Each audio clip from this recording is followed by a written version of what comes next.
It was a crisp morning on the Skarloey Railway. Peter Sam was sizzling nicely at the depot when Mr. Percival came up.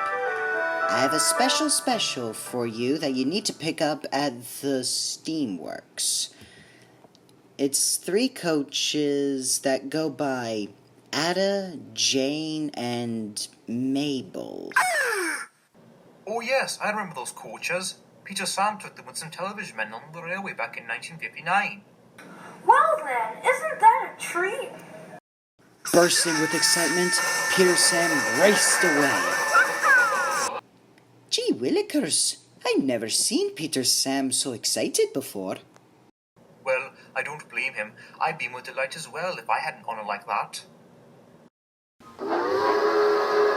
Still excited, Peter Sam arrived at the steamworks. But at the same time, as much as he's giddy, he felt a little nervous. But he plucked up courage and went inside. Ada, Jane, Mabel, I'm trying to see. Ah, Peter Sam, there you are, my friend. These coaches have been telling me all about you. And as you could see, we gave them different liveries. That way it would be easier to tell who's who. Ada remains blue, Jane is yellow, and, of course, green is Mabel. Peter Sam didn't mind. He was just happy to see his old friends again. And speaking of old friends...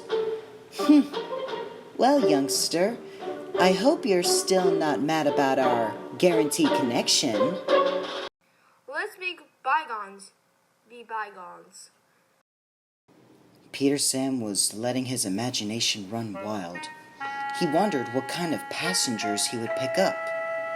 Maybe some elders for a vintage train? Or maybe... Now, kids, stay in line. Jojo, no biting. Children? I'm taking children? It's better than carrying a grumpy passenger. Ha! Good luck babysitting. And Henry chortled away. We'll still have fun, Peter Sam. Come on. But Peter Sam was having his doubts.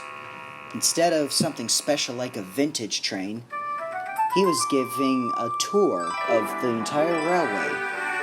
He showed them caves. He showed them bridges.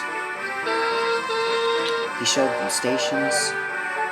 Even the old viaduct. At the lakeside, the children were playing around and having a lunch break.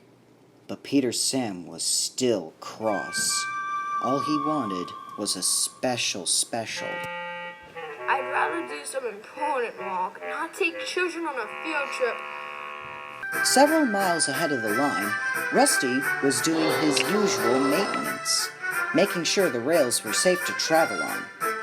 There was one area along the rocky ridge where he and the workmen started to mend. However, one of the workmen forgot to set up warning signs to avoid any trouble. Way behind, Peter Sam tried to make up for lost time, but at the same time, he was still grumbling.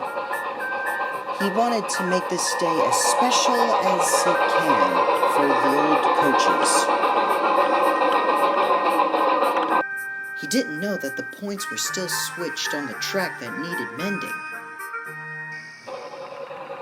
He soon found himself rolling on the wrong track. Oh no!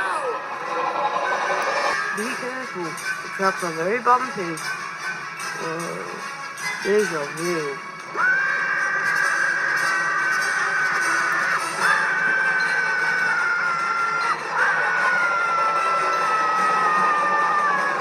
The coaches jittered. The children cheered. The teacher panicked. Hang on tight, Peter Sam! Peter Sam was on such a wild ride. It felt like he was on a roller coaster. Just ahead was a steep hill. Peter Sam puffed his pistons with all his might. He was determined to keep his passengers safe, as well as Ada, Jade, and Mabel. At last, he reached the crest, but the worst wasn't over yet. Next, he crossed over a rickety old bridge. The wooden beams creaked below his wheels. And the worst was yet to come. Ahead was a sharp bend.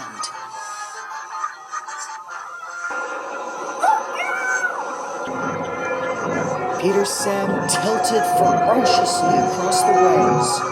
Up next, they splashed down a waterfall. The children laughed, and the teacher covered her eyes.